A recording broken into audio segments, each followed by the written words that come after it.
सिरमौर जिला के दुर्गम गिरिपार इलाके में दीपावली का जश्न लगातार जारी है। क्षेत्र में 3 से 4 दिन तक दीपावली का त्योहार मनाया जाता है। मंगलवार सुबह करीब 4 बजे गिरिपार इलाके के कई गांव में मशाल यात्राएं निकाली गई, जिसमें बड़ी संख्या में लोगों ने हिस्सा लिया।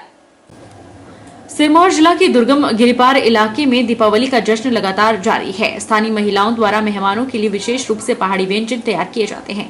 महिलाएं यहां दीपावली से 1 माह पहले ही तैयारियां में जुट जाती हैं। कुछ पहाड़ी व्यंजन ऐसे हैं जिनको तैयार करने में लंबा वक्त लगता है। स्थानीय महिलाओं ने बताया कि उनके द्वारा यहाँ दीपावली के लिए मुड़ा, शाखली, तेल पक्की और सिड्डू जैसे कई प्रकार के व्यंजन तैयार किए हैं। महिलाओं ने बताया कि इलाके में पारंपरिक तरीके से दीपावली का पर्व मनाया जाता है, जो 3 से 4 दिनों तक चलता रहता है। हम गिरिपार के लोग हैं और हमारे यहाँ दिवाली बहुत धूमधाम से मनाई जाती है। जैसे कि 1 महीने से पहले हमारे घर में इसकी तैयारियां शुरू हो जाती है। जैसे मूड़ा बनाना हो, पपड़ बनाना हो, और जो हम तेल पक्की बनाते हैं उसके लिए पेस्ट बनाना पड़ता है, तो उसकी तैयारी 2-3 दिन पहले से हो जाती है। और जैसे गांव में घर में हमारी लड़कियां हैं, सारी मेहमान दिवाली में आ जाते हैं, तो हम लोग उनके लिए तरह तरह के पकवान बनाते हैं। जैसे तेल पक्की हो गई, मूड़ा हो गया, शाकली हो गई, और ऐसे भी गांव में महिलाएं जो भी किसी से बनाया जाता है पकवान वो बना देते हैं। और हमारे गिरिपार क्षेत्र में ये दिवाली 2-3 दिन से चलती रहती है और सारे मेहमान आते हैं। दिवाली में बहुत ही ये तैयारी की जाती है। हमारे गांव में दिवाली बहुत धूमधाम से मनाई जाती है। हम मेहमानों के लिए तरह-तरह के पकवान बनाते हैं, जैसे कि मूड़ा, शाकली, तेलपाकी, सिड्डू वगैरह बनाते हैं। कई तरह के पकवान बनाते हैं और हमारे गांव में नाच गाना 3-4 दिन तक चला रहता है।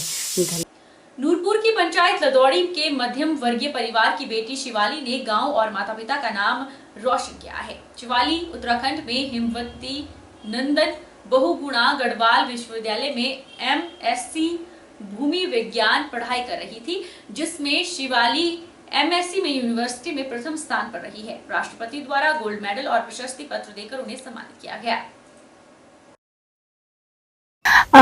मुझे एक्चुअली इतना बड़ा नहीं लग रहा। एक्चुअली अभी तो आगे बहुत ज्यादा चीजें हैं जो मुझे करनी है। अभी तो ये जस्ट एक स्टेप है जो मैं अभी मैंने क्लियर करा है। अभी बहुत सारे स्टेप्स है जो मुझे अभी करना मेरे को करने हैं। अभी तो सिर्फ जस्ट 1 स्टेप।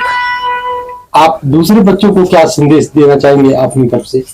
मैं बस यही बोलना चाहूंगी कि अगर आप दिल से कोई चीज करते हैं, अगर आप बाहर के लोगों की बातें ना सुन के सिर्फ अपनी पढ़ाई पे कंसंट्रेट करेंगे तो वो ज्यादा बेटर है। क्योंकि लोगों का काम क्या है, वो तो बोलते रहेंगे, पर आपको अपनी पढ़ाई पे भी ध्यान देना है। सबसे अगर आप पढ़ाई पे ही नहीं, बाकी भी आप जिस फील्ड में आप कुछ करना चाहते हैं, तो बस आप इस फील्ड पे जो है वो कंसंट्रेट करिए।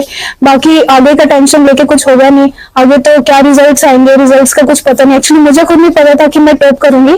एक्चुअली मुझे खुद मेरे को कॉल आता है, तब जाके मुझे पता चलता है कि मैं गोल्ड मेडलिस्ट हूँ। तब जाके मुझे तब भी विश्वास नहीं हो रहा था। जब तक मैं वहां पहुंच नहीं गई, तब तक मुझे ये मिला नहीं, तब तक मुझे विश्वास ही नहीं हुआ कि मैं गोल्ड मेडलिस्ट हूँ। तो यही चीज है कि आगे के रिजल्ट्स को ना सोचते हुए सिर्फ अपना जो काम कर रहे हो बस उसी पे ध्यान दीजिए। आप बारे में बड़ी ही खुशी है कि इसने ये मेडल प्राप्त किया है। इसने कड़ी मेहनत से ये सफलता हासिल किया है। इसके लिए मैं इसको धन्यवाद देता हूँ और पूरे गांव को मैं धन्यवाद दूंगा कि आगे जो भी बच्चे पढ़ रहे हैं वो भी इसी तरह से सफलता हासिल करें। जैसे कि हमारी बेटी ने शिवाली पठानिया ने जो गोल्ड मेडल लिया है, हमें सारे गांव को बहुत इनके ऊपर गर्व हो रहा है कि ऐसी बेटी भगवान सभी को दे। हमारे लिए जो बहुत ही खुशी की घड़ी है, जो आज साथ में दो खुशी घड़ी आई है, दिवाली और साथ में जो शिवाली पठानिया हमारी जो है गोल्ड मेडल लेके आई है। ये एक मध्य वर्ग परिवार से हैं। इनके फादर जी हैं जो मेरे क्लास वाले हैं और वो एक कंपनी में काम करते हैं। हमें भी ऐसी इनसे प्रेरणा मिलनी चाहिए, ऐसी बेटियों से, कि आगे हमारे भी बच्चे जो है इसी तरह से आगे नाम रोशन करें, हमारे गांव का भी और साथ में अपने परिवार का भी। जिला कुल्लू के रघुनाथपुर में भगवान रघुनाथ के मंदिर में मंगलवार को अन्नकूट का त्योहार धूमधाम के साथ मनाया गया। भगवान रघुनाथ अपने मंदिर से बाहर निकले और चावल की ढेरी पर विराजमान हुए, जहां पर पुजारी के द्वारा भगवान रघुनाथ का विशेष पूजा अर्चना की गई और उसके बाद श्रद्धालुओं को प्रसाद भी वितरित किया गया। अन्नकूट के त्योहार को लेकर रघुनाथ मंदिर में सुबह से ही भक्तों की भीड़ देखने को मिली और महिलाओं ने भजन कीर्तन कर माहौल को भक्तिमय बनाया। अन्नकूट पर्व की इस रस्म को निभाने के बाद भगवान रघुनाथ को पवित्र स्नान भी करवाया गया और इसके बाद श्रद्धालुओं के लिए विशेष रूप से भंडारे का भी आयोजन हुआ। अन्नकूट त्योहार को गोवर्धन पूजा से भी जाना जाता है। कुल्लू में इस दिन भगवान रघुनाथ को नए अनाज का भोग लगाया जाता है। इस मौके पर भगवान रघुनाथ का श्रृंगार करके चावल का पहाड़नुमा ढेर लगाकर उस पर उन्हें विराजमान करवाया जाता है। माना जाता है कि जिस तरह से भगवान कृष्ण ने गोवर्धन पर्वत को उठाकर गौवंश और ग्वालों की रक्षा की थी, उसी तरह कुल्लू में मनाए जाने वाले अन्नकूट त्योहार को भी गोवर्धन पूजा से जोड़ा जाता है। कहा जाता है कि इस दिन भगवान रघुनाथ को नया अनाज चढ़ाए जाने से भगवान रघुनाथ फसलों की रक्षा करते हैं और अन्न की कमी न होने का आशीर्वाद देते हैं। अन्नकूट त्योहार हर वर्ष दिवाली के दूसरे या तीसरे दिन मनाया जाता है, जिसके लिए शास्त्र पद्धति के अनुसार दिन का चयन किया जाता है। प्रथम तो एक ये है कि गोवर्धन पूजा वो उस दृश्य को दर्शाता है जब भगवान ने अपने ग्वालों को और गौओं को बचाने से के लिए इस उंगली पर पर्वत को उठा लिया था, गोवर्धन पर्वत को, और उसके नीचे शरण दी थी। और दूसरा, यहाँ कुल्लू में आज हर प्रकार के अन्न, नया अन्न होते हैं। आज तक धान आते हैं, नया धान आता है, माश की दाल निकली है, मक्की है। अब इस फसल के सारी फसलों को लेकर अन्नकूट का अर्थ है कि नया अन्न को भोग लगाना भगवान को और फिर उसके पर्वत बनाना, और दोनों इस चीजें हल हो जाती है कि पर्वत पर भगवान विराजते हैं। और क्योंकि गोवर्धन पर्वत जैसे उठाया था उंगली पर, उस चीज के लिए पूरा करने के लिए, और फिर भगवान का आज का बना हुआ नया अन्न खाने के लिए लोग सारे आते हैं और श्रद्धा से प्रेम से भोग पाते हैं और जाते हैं। ये तो 40 उत्सव है। इस प्रकार से प्रमुख रूप से 40 उत्सव एक वर्ष में है। और बड़े उत्सवों में विजयदशमी का तो प्रथम उत्सव है, और फिर बसंत पंचमी है, और होलिका दहन है, जबकि भगवान बाहर सवारी निकलती है। होलिका दहन और ये इस प्रकार से 4 उत्सव हैं। और ये उत्सव जो अंदर के मंदिर के हैं, उसमें से सबसे बड़ा प्रमुख उत्सव ये है। भगवान रघुनाथ के श्रद्धालुओं ने बताया कि रघुनाथ मंदिर में हर साल इस पर्व को धूमधाम से मनाया जाता है। अन्नकूट पर्व को गोवर्धन पूजा के नाम से भी जाना जाता है।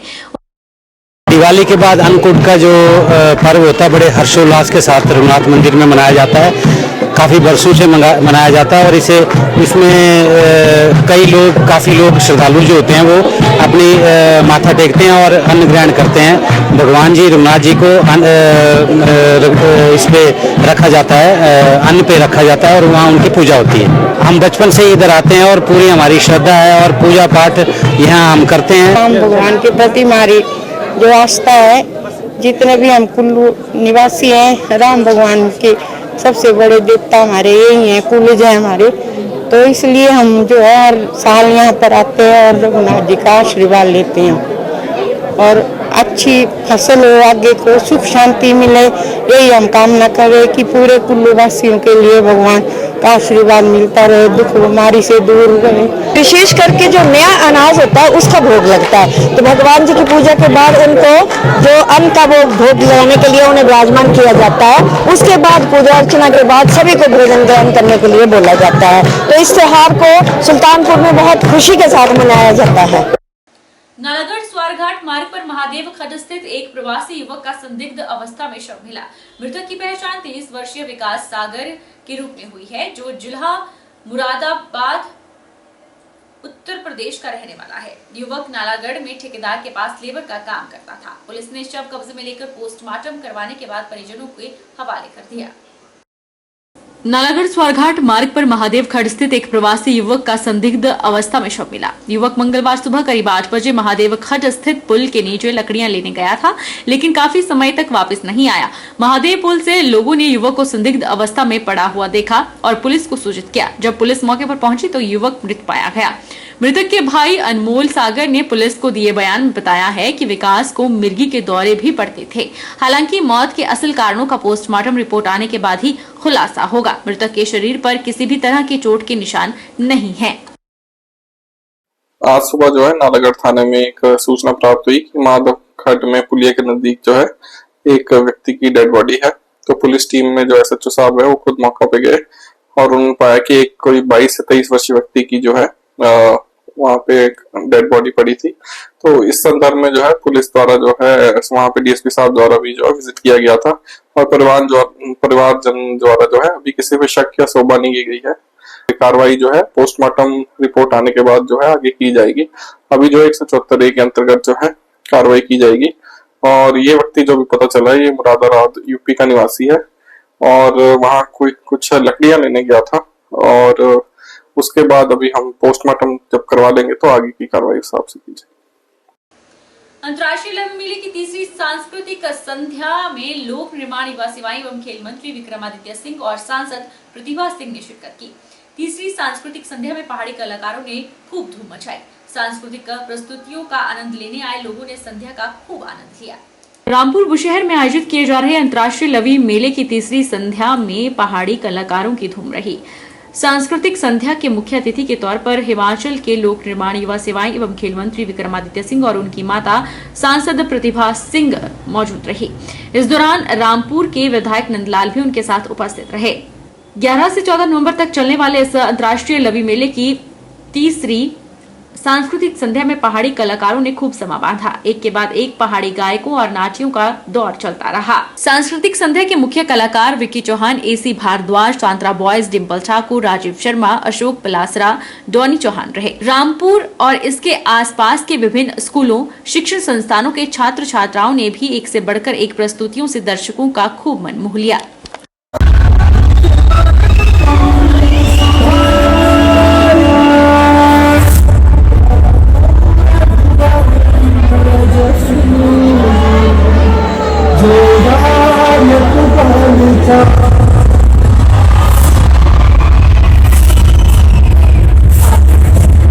बहरहाल बुलेटिन में इतना ही। आप देखते रहिए HP 24/7।